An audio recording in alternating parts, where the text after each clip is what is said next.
سندھ جہاں تعلیم کے نام پر بڑے بڑے دعوے کیے جاتے ہیں، مگر حقیقت کیا ہے؟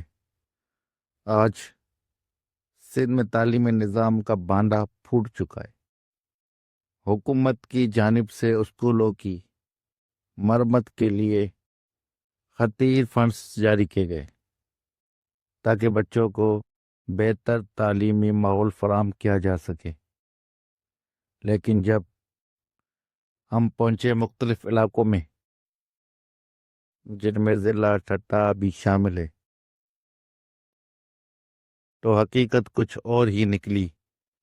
یہ دیکھیں، ٹوٹی ہوئی دیواریں، خستہ حال چھتیں اور نامکمل کام۔ کاغذوں میں سب کچھ مکمل، لیکن زمینی حقیقت اس کے بالکل برعکس۔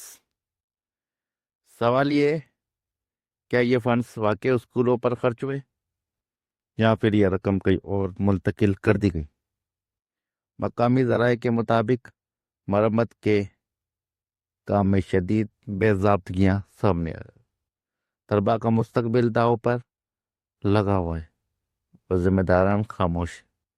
کیا حکام اس بات کا نوٹس لیں گے؟